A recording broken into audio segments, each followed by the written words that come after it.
Olá e bem-vindos ao Connecting the Dots. Sou a Mariana Marques, faço parte da Azimuth World Foundation e hoje sou a anfitriã do episódio de hoje. Enquanto organização aliada dos povos indígenas, apostada em apoiar exclusivamente projetos de pequenas organizações de base, a Azimuth World Foundation tem tido a oportunidade de constatar de perto as inúmeras barreiras que as comunidades indígenas encontram no acesso a mecanismos de financiamento para os seus projetos. Esta é uma realidade alarmante, tendo em conta os enormes desafios que as comunidades indígenas, um pouco por todo o mundo, enfrentam. Desafios provenientes do legado destrutivo do colonialismo ou da continuação das práticas coloniais até aos dias de hoje, que exercem enorme violência e marginalizam estas comunidades. Desafios relacionados com os padrões de consumo do Ocidente, que levam ao extrativismo selvagem em territórios indígenas e que são responsáveis pelas alterações climáticas, sentidas em primeiro lugar e de forma mais intensa nos territórios das próprias comunidades indígenas. Mas é igualmente claro o papel fulcral que as soluções oriundas das cosmovisões, modos de vida e conhecimento tradicional indígenas desempenham na luta contra as crises climáticas e da biodiversidade, que perante este panorama, apenas 0,6% das doações de fundos globais chegam às comunidades indígenas é avassalador e exige uma reflexão profunda. Este número foi divulgado num relatório recentemente comissionado pela International Funders for Indigenous Peoples, IFIP ou IFIP em português, uma rede de financiadores indígenas e não indígenas dedicados a apoiar diretamente comunidades indígenas e da qual a Azimuth se orgulha de fazer parte. Uma rede que está profundamente apostada num caminho de descolonização da filantropia. Um dos elementos centrais nesta procura de uma filantropia mais justa, eficaz e humana é o fortalecimento dos fundos indígenas. Tal como as comunidades indígenas elas mesmas, os fundos indígenas caracterizam-se por uma enorme diversidade e cada fundo tem os seus aspectos únicos. Tendo em mente a impossibilidade de uma definição rígida, o Grupo de Trabalho dos Fundos Indígenas, organizado pelo IFIP, chegou à seguinte definição. Os fundos indígenas são guiados por cosmovisões indígenas, são liderados por e dirigidos aos povos indígenas. São fundos que fortalecem a autodeterminação e apoiam processos de empoderamento das comunidades, tanto a nível local como global, para que estas sejam capazes de mudarem os paradigmas e as relações de poder, levando a que assimetrias de poder e recursos possam dar lugar ao reconhecimento e à reciprocidade. Os fundos indígenas são hoje uma realidade incontornável e o seu trabalho merece ser amplamente reconhecido. E por isso deixa-nos imensamente felizes de ter hoje connosco Cláudia Soares Baré, diretora secretária do PODALI, Fundo Indígena da Amazónia Brasileira, Josimara Melgueiro de Oliveira, coordenadora do Fundo Indígena do Rio Negro, FIRN, e Mónica Wigman, que coordena a área dos fundos indígenas da IFIP. Três testemunhos que temos a certeza que nos ajudarão a compreender melhor a importância crucial dos fundos indígenas, muito particularmente no Brasil. Bem-vindas! Como referi na introdução, é muito difícil chegar a uma definição fechada do que são os fundos indígenas.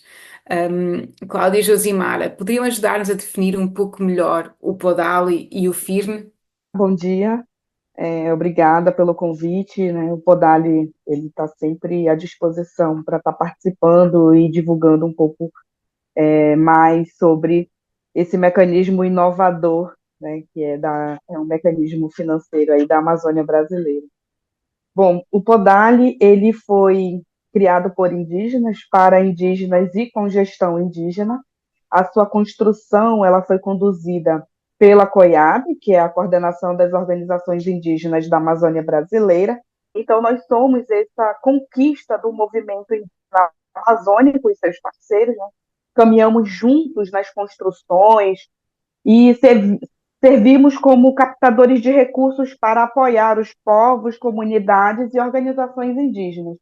Nós surgimos como uma resposta urgente à crise enfrentada pelas comunidades indígenas em todo o território da Amazônia brasileira.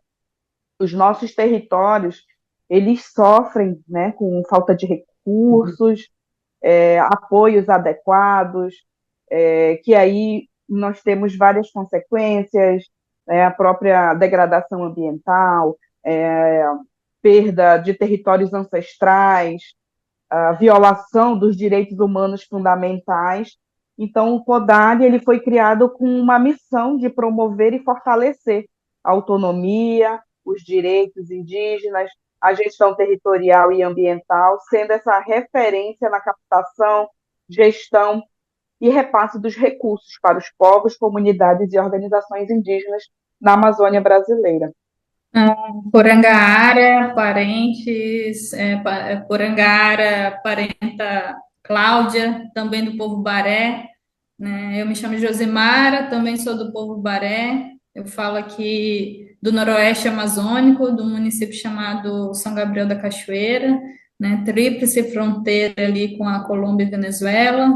Atualmente sou coordenadora do Fundo Indígena do Rio Negro, né, a qual tenho muito orgulho de dizer que é um fundo também criado, né, por indígenas, né, por essa luta do movimento indígena aqui no Rio Negro, né. Nós costumamos dizer que o fundo, o FIRME, ele é fruto, né, da luta também do movimento indígena do Rio Negro por terra e cultura.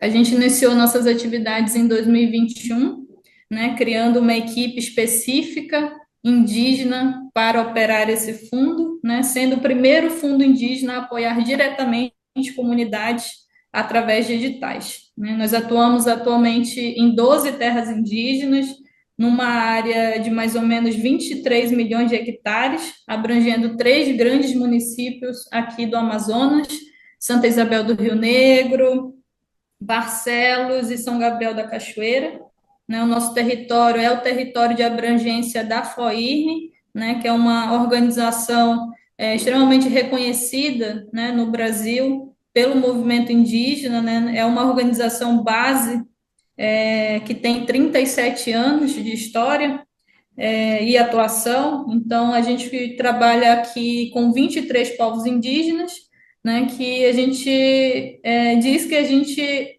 continua resistindo, né? Apesar dos ciclos de exploração, apesar das invasões, apesar de toda a exploração que a gente vem sofrendo durante todo esse tempo. A gente segue resistindo, a gente segue lutando pelos nossos direitos.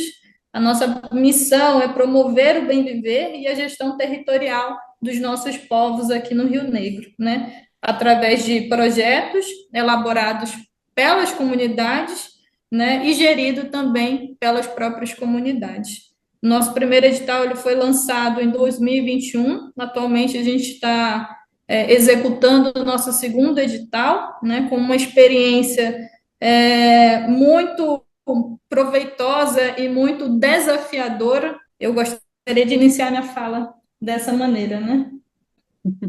Obrigada, Josimar. Ainda continuando aqui a falar sobre os fundos indígenas, nós sabemos que são um elemento essencial no movimento para descolonizar a filantropia e defender a autodeterminação dos povos indígenas. E na vossa opinião, que barreiras enfrentam as comunidades indígenas no acesso aos mecanismos tradicionais de financiamento? E o que é que torna únicos os fundos indígenas e de que forma é que então eles permitem às organizações de base indígena ultrapassar essas barreiras?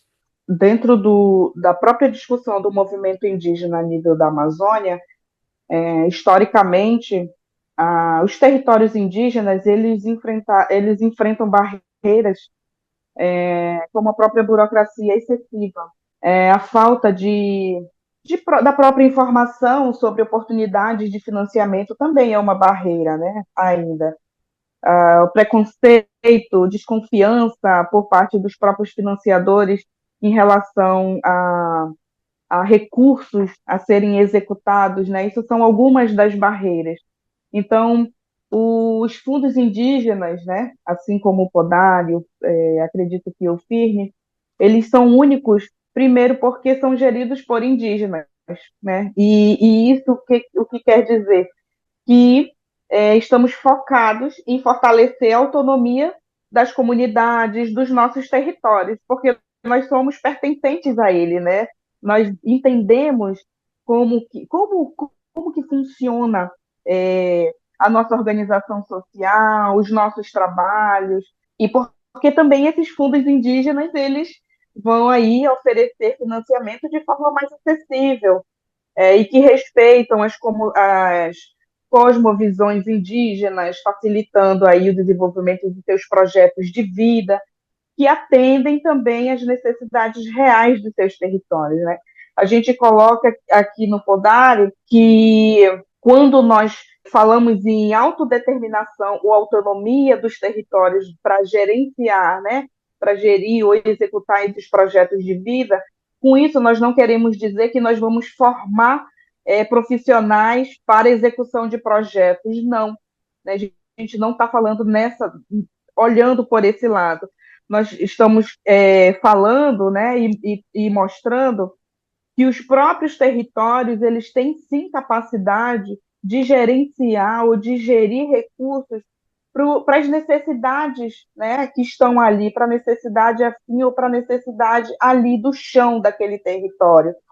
Essas barreiras que eu coloquei logo no início, anteriormente, elas, aos poucos, elas estão sendo ultrapassadas, e isso a gente consegue fazer medir, né, com os primeiros editais que nós fizemos também. O Podal, ele, em 2023, executou o seu primeiro edital, né, com um recurso aí de mais ou menos 1.600.000 reais, né, pequeno ainda, muito com o intuito mesmo de nós todos aprendermos a lidar com isso, porque é uma novidade, né? O movimento indígena está trabalhando diretamente com financiamento. Nós somos, eu posso dizer assim, nós somos doutores, experts, né?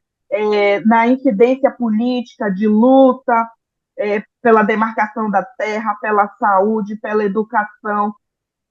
Então, essa incidência política, nós temos muita segurança em relação a isso.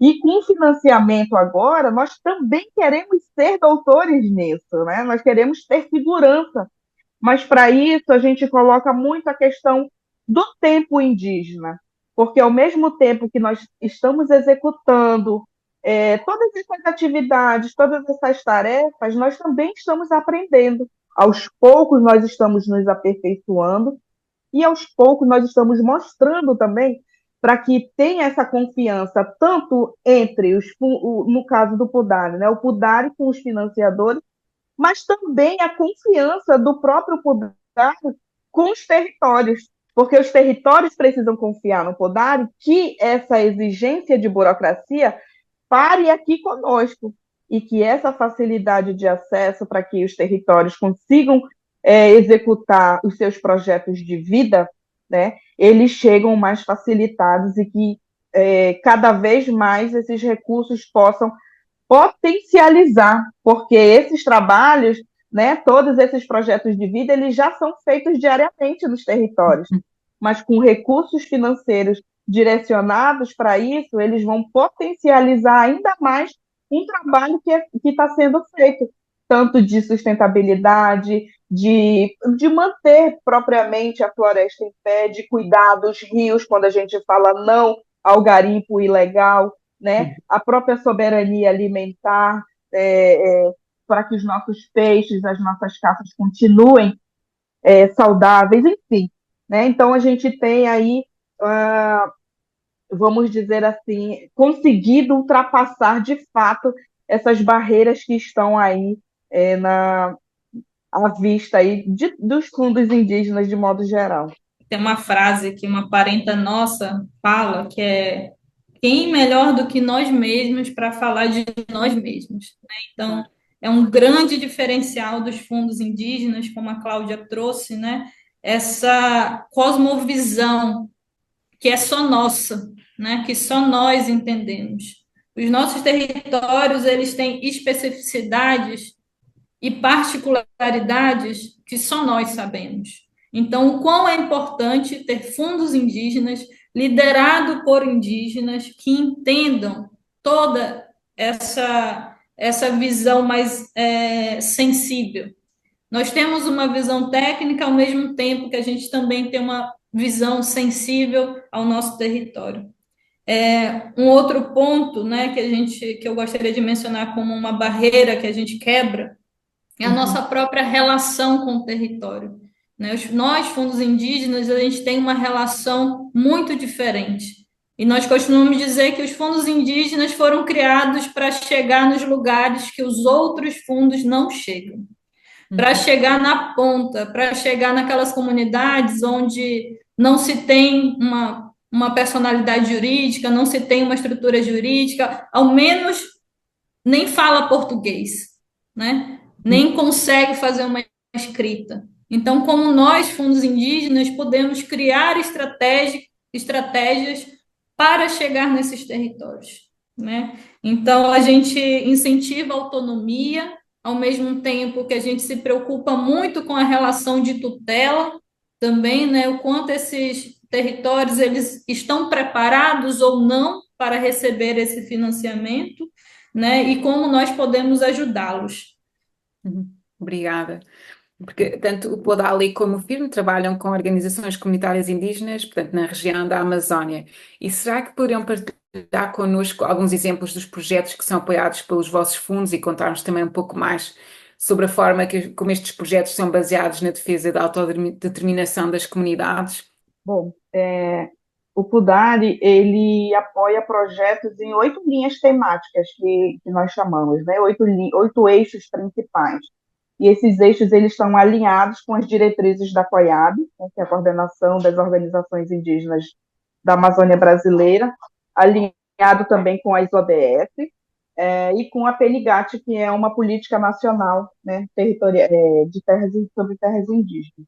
E que essas 8 linhas temáticas elas estão, então, envolvidas com a gestão e proteção territorial e ambiental indígena, a economia sustentável e soberania alimentar, fortalecimento institucional e promoção de direitos, educação indígena e formação profissional, medicina ancestral e saúde indígena, fortalecimento cultural e conhecimentos tradicionais indígenas, gêneros, gerações e pessoas indígenas com deficiência e a garantia de direitos dos povos indígenas isolados. Hum. Nós trabalhamos tanto com organizações indígenas que têm aí uma personalidade jurídica ativa, como também nós temos projetos com coletivos, grupos coletivos que nós chamamos, que são aqueles grupos que não têm personalidade jurídica, né? Que de repente é um grupo de jovens, é um grupo de parteiras, é um grupo de professores, né? Enfim, grupo de mulheres.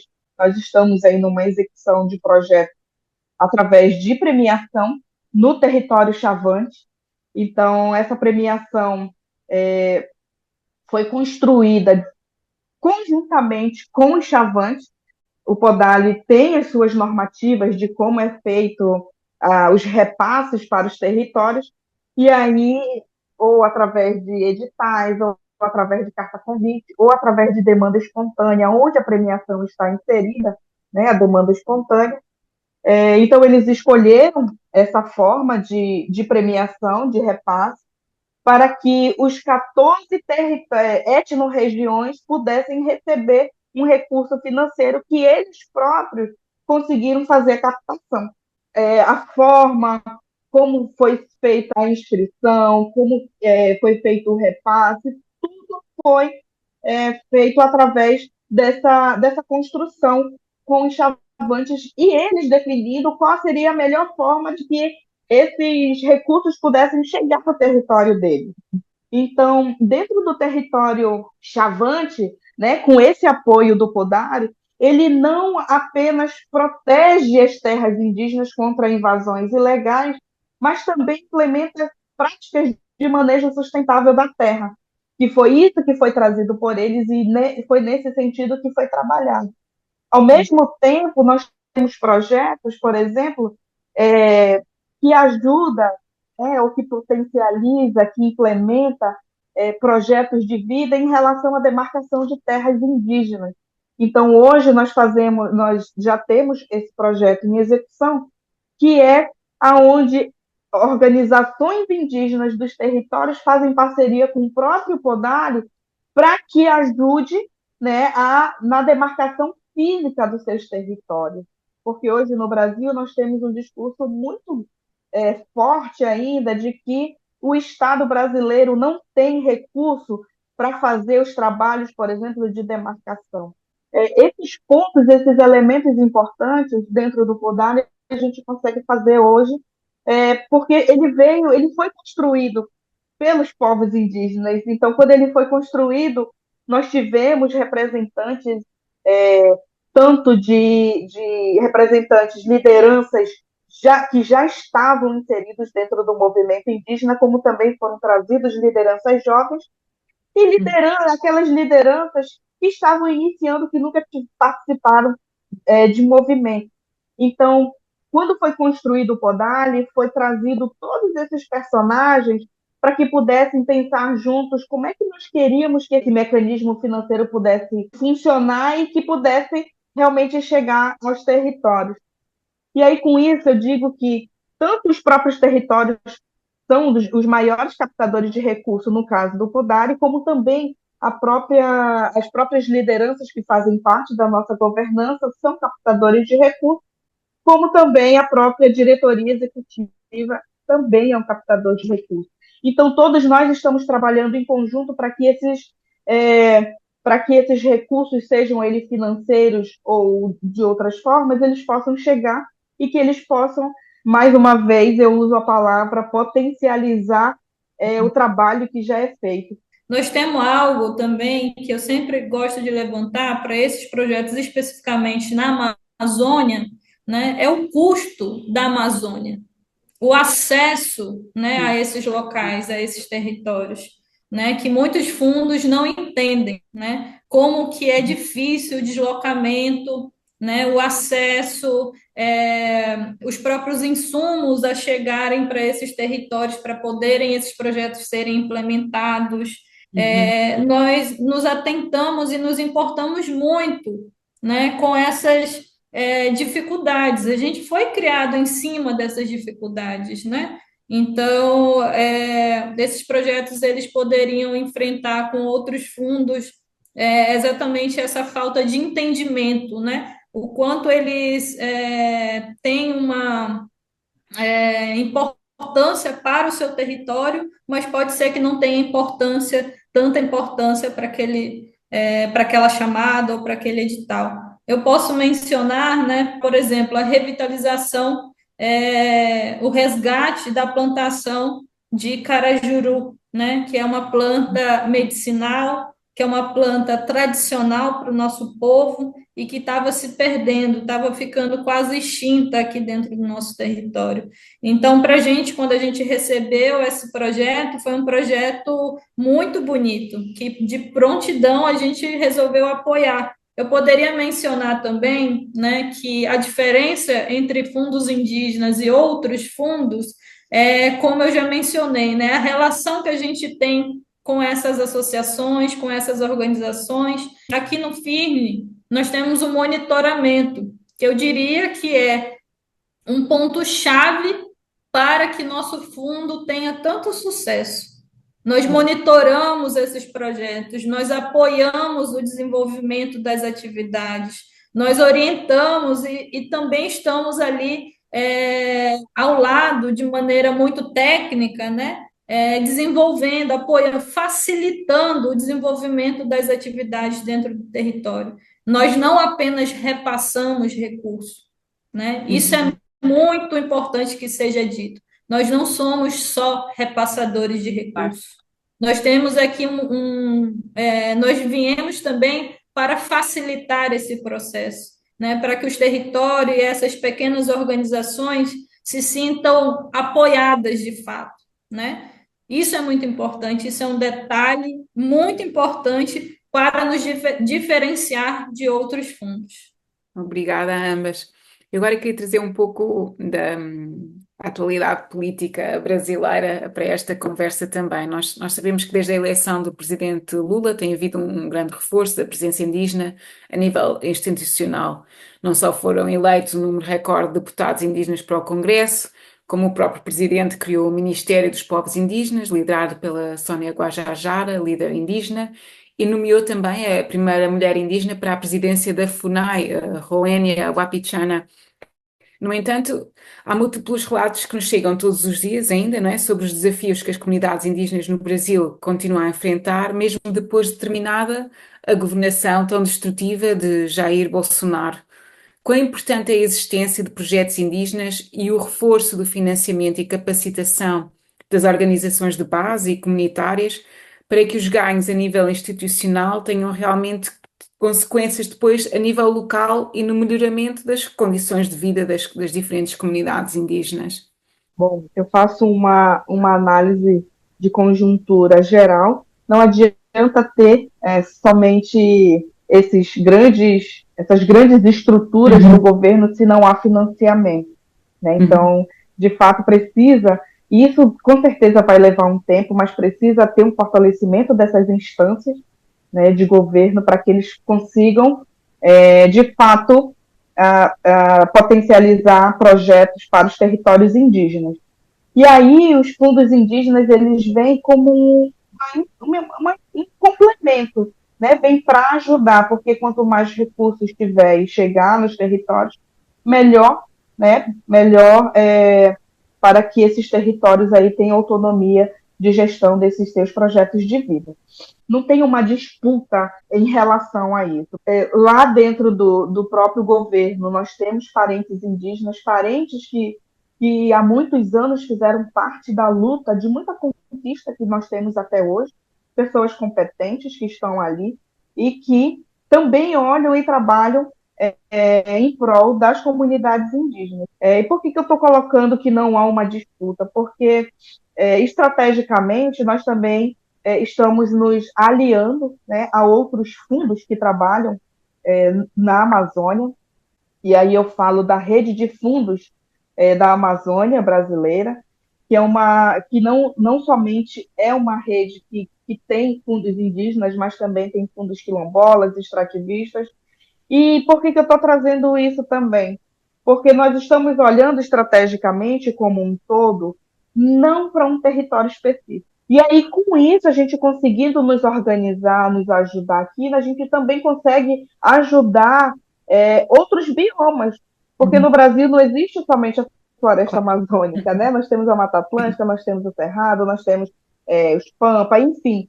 Nós temos outros biomas no Brasil, então se a gente consegue se organizar aqui, enquanto floresta amazônica, que olhando o Brasil é 23% de todo o Brasil, 23% é a área que está mais preservada, né? Então a gente se organiza aqui para poder também ajudar outros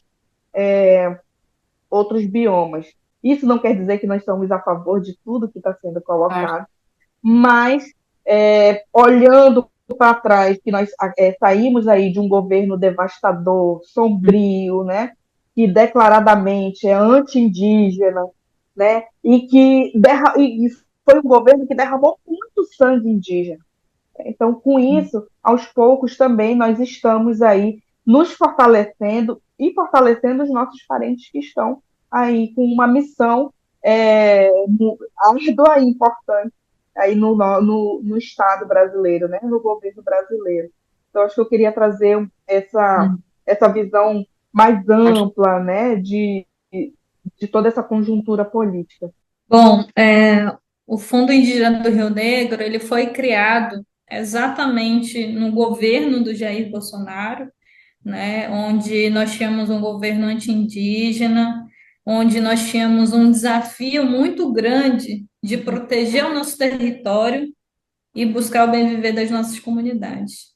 Então, o nosso movimento aqui no Rio Negro, de maneira muito pioneira e de maneira muito forte, criou esse fundo, né, como forma de resistência também ao governo, né? Apesar hoje de a gente ter um cenário diferente, né, com um presidente que apoia a nossa causa, com governadores, com a criação do Ministério dos Povos Indígenas, né? Mas o que a gente pode dizer é que apoiar o governo, independente se é esse governo agora ou o próximo governo, não necessariamente é apoiar as comunidades indígenas, né? Os apoios são diferentes. Eu acho que cada um tem o seu papel, né? O governo tem esse papel de colocar em prática as políticas públicas, de fazer controle social, de olhar de uma maneira mais ampla para todos os territórios,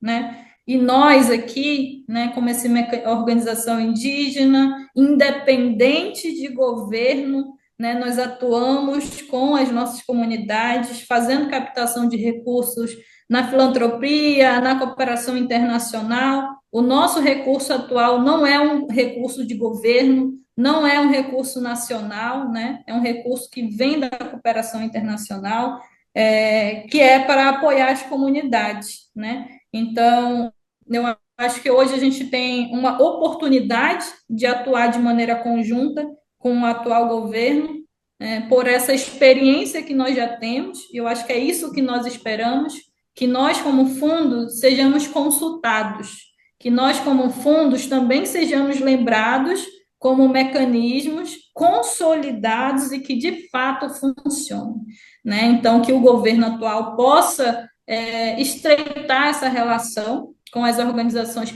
de base mesmo, né? Com as organizações comunitárias. Então, essa mensagem que eu gostaria de deixar, que financiar o governo não necessariamente é financiar as comunidades indígenas. Um, o FIRN e o Podália resultam já de longas caminhadas na luta pelos direitos dos povos indígenas e do fortalecimento também dessas comunidades. Olhando para o vosso historial e para o crescimento do movimento indígena no Brasil, como é que ambas gostariam que evoluísse o trabalho dos fundos indígenas agora nos próximos anos? O desejo é que os fundos indígenas, né, eles continuem crescendo, fortalecendo aí suas capacidades de apoiar esses projetos dentro dos territórios.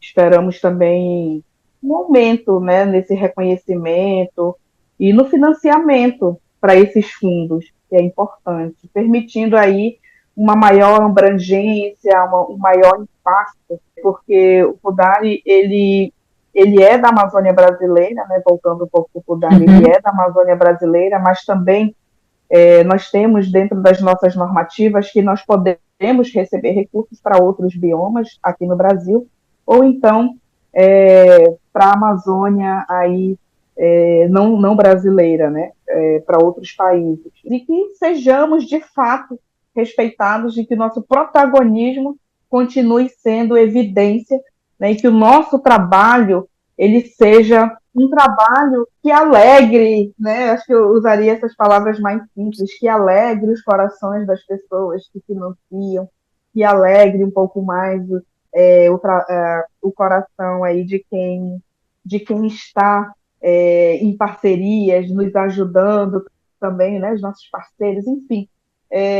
Que esse trabalho seja leve, que esse trabalho ele seja de fato olhando os territórios, né?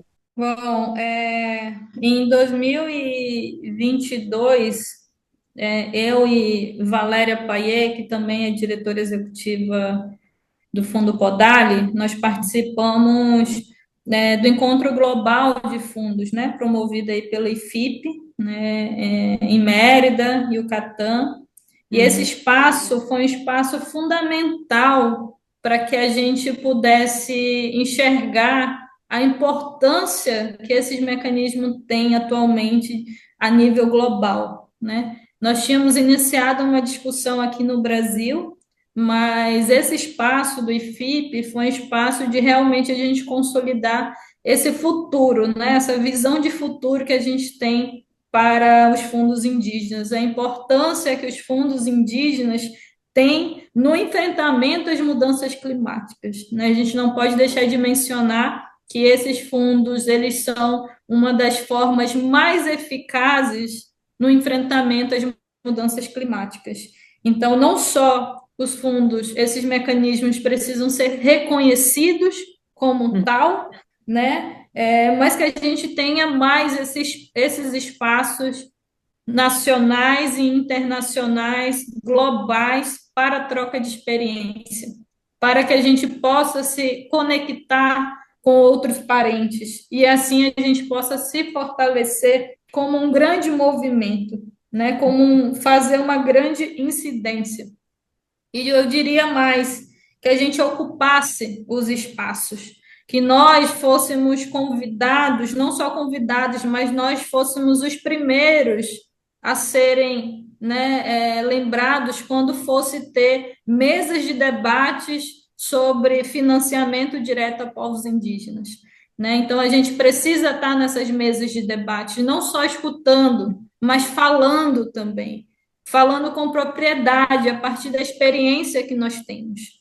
So, Monica, IFIP has done extraordinary work to strengthen and make visible the work of Indigenous-led funds all over the world. Could you tell us a little bit more about the role of Indigenous-led funds in the movement to decolonize philanthropy, and also how IFIP has carried out its work to support Indigenous-led funds? Sure. First, I wanted to thank you for having us here today, and then also thank our colleagues here for championing the work that they are behind, and just really showcasing what Indigenous leadership looks like. And then I just wanted to give you just a quick background just for your listeners on IFIP. We stand as the sole global philanthropic network that's dedicated to Indigenous peoples worldwide. So we execute our mission by cultivating deep relationships, and those relationships are grounded in respect and trust with both the philanthropic sphere and Indigenous leaders. We also champion direct funding to Indigenous peoples organizations as well as Indigenous-led initiatives. So, this is achieved by establishing like that solid network that serves global Indigenous peoples in philanthropy. And IFIP also creates spaces that allow Indigenous-led funds to share knowledge and drive paradigm shifts, and all this within the field of philanthropy itself. This only makes sense with a little bit of historical context. So, back in 2018, IFIP hosted the first global gathering of Indigenous-led funds in New Mexico in the United States. And this, we initiated a dialogue on Indigenous-led funds by Indigenous-led funds. So this dialogue sparked the formation of an ILF working group, and then 2 subsequent Indigenous-led fund gatherings. And I think Josimara mentioned the 3rd gathering that was in Mexico, and this gathering for Indigenous-led funds established the Global Alliance for Indigenous-led funds. And IFIP, we serve as the secretariat aiding the Global Alliance of ILFs through workshops, future planning of more Indigenous-led fund gatherings. We serve through communication for this alliance and advocacy, and we do all of this while supporting the larger movement, so the broader movement. And then I just wanted to touch base a little bit on the context of ILFs and their role within philanthropy. The first thing that we can think of is the 5 R's: respect, relationships, responsibility, reciprocity, and redistribution. Those are what we believe at IFIP are the foundation of Indigenous-led funds and Indigenous philanthropy. As a giving practice, the 5 R's, and shifting westernized methods of funding and philanthropic measurements of impact by supporting Indigenous-led funds. That's funding directly in the hands of the people who are closest to the challenges and their communities are facing. So they are, those leaders, they know what's best for their communities, and we really should ground our relationships in respecting that. ILFs are Indigenous-led and guided. Therefore, they can have that much larger and deeper impact that we're all looking for, which drives the movement as well. And the last thing I really want to mention is that, just for our listeners, is that promoting self-determination, autonomy, and governance, those are all pieces of ILF's role in the Indigenous philanthropy movement. And lastly, just to kind of wrap it up, our website, internationalfunders.org, we have several articles and several publications that I would just really suggest people read and look at, because there's so much there that will empower this movement. And it's really what IFIP stands behind. So thank you so much for having me today. It's just really lovely to be here with each of you. And thank you so much to my colleagues again. Thank you for being here and making the time to speak out. Well, thank you so much, Mónica. E agora estamos quase a terminar esta conversa, esta entrevista, e eu queria perguntar à Cláudia e à Josimara de que forma é que o estabelecimento de pontes e alianças com fundos indígenas de outras partes do Brasil e do mundo, bem como outras organizações também aliadas, fortalece o vosso trabalho e se acreditam que estas alianças estão a mudar o panorama da filantropia a nível global. Bom, como eu mencionei antes, esses espaços, né, que o IFIP promove são espaços muito importantes, né, para troca de experiência, para que a gente consiga visualizar os desafios que outros territórios, né, têm e como que a gente pode enfrentá-los. Assim como também gostaria de mencionar novamente, né, como a Cláudia já mencionou, nós fazemos hoje parte de uma aliança, de uma rede que se chama Rede de Fundos Comunitários da Amazônia Brasileira, onde nós temos a presença de mais de 8 fundos comunitários, né, na área de abrangência ali da Amazônia, fundos indígenas, quilombolas, extrativistas, onde nós nos reunimos com o objetivo de realmente nos fortalecer, de realizar a troca de experiências, de mostrar os desafios que nós temos nos nossos territórios e como a gente enfrenta esses desafios. Então, essas alianças, elas são muito importantes, inclusive, exatamente nesses espaços, a gente discute muito sobre esse panorama da filantropia. O que é filantropia para nós, né? Como a gente pode acessar esse recurso que vem da filantropia, como nós entendemos o que é filantropia. Então, é um espaço muito importante, né, onde a gente se reconhece. No início da entrevista, eu mencionei a criação de outros fundos indígenas no Brasil, né? Hoje nós temos o FIRNE e o PODALI como fundos consolidados, né? Ao mesmo tempo que nós temos fundos em processo de criação, né, em vários outros territórios indígenas. Então, como que o IFIP, como que nós, fundos já consolidados, podemos apoiar esses outros fundos que estão sendo criados, né? Isso também é importante, que esses fundos, os fundos indígenas, não se torne algo banal, né? Que se torne algo realmente muito importante, que sejam criados de maneira muito responsável, né? Para que tenham um impacto, que tenham os objetivos alcançados da melhor forma possível. Os fundos indígenas, eles desempenham esse papel central na descolonização da filantropia, ao garantir, de fato, os recursos para que cheguem diretamente nos territórios ou no chão da aldeia, né, promovendo aí essa sua autonomia e uma autodeterminação mesmo do território, do próprio povo, né? Então, esse estabelecimento de alianças, de fato, fortalece o trabalho dos fundos ao possibilitar realmente essa troca de experiências, essa colaboração em projetos, ampliação de redes de apoio, né? O próprio IFIP tem dá essas condições, né? Tem essa criação de redes que faz também com que os fundos que estão ali, eles tenham uma visibilidade maior, né? Global.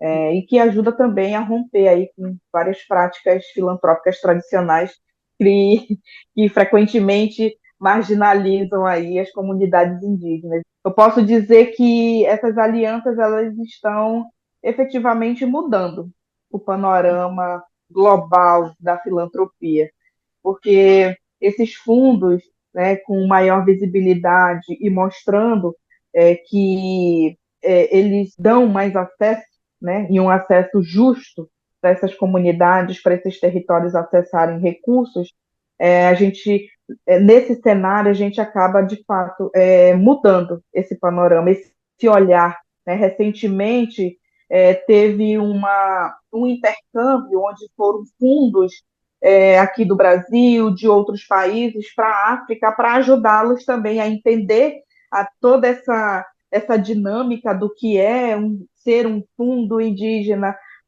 Aqui no Brasil nós temos territórios indígenas e quando a gente for comparar com alguns países, a gente acha que a nossa vida está difícil, mas de outros países é um pouco pior. Então, como que nós podemos ajudar nesse sentido de fortalecer a luta política, para que eles consigam, de fato, garantir a sua vida, para que eles não tenham medo, né, de proteger a sua vida e a vida do coletivo, porque a ameaça, quando ela chega muito brutal. Então, muitas vezes as pessoas elas se entregam por medo. Então, como que nós podemos fortalecer o outro, né, para que ele não tenha medo, né? Então, enfim, acho que seria uma mensagem mais final mesmo de que a gente consiga nos restabelecer em rede, mas que fundos globais, né, porque hoje nós temos camadas, fundos globais, fundos territoriais, fundos regionais, mas que essas camadas elas não nos distanciem de um trabalho bonito que a gente faz, que é um trabalho de proteção de vida, que é um trabalho de construção coletiva para realmente para o bem viver aí das populações, né? Obrigada, Cláudia, a Josimar, a Mónica. Nós ficamos mesmo profundamente agradecidos por terem aceitado o nosso convite e por terem passado este tempo que tivemos aqui a conversar. Temos a certeza que a enorme admiração que nós temos pelo vosso trabalho, que passou certamente a ser partilhada por todas as pessoas que estiveram a ouvir hoje o nosso podcast ou que vão ouvir. E queremos apelar também que o vosso trabalho seja divulgado por todos.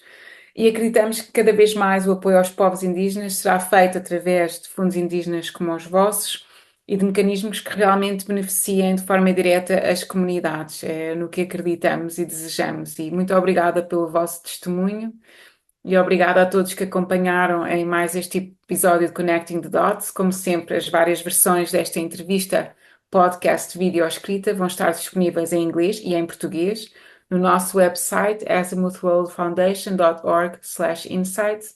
Muito obrigada e até breve.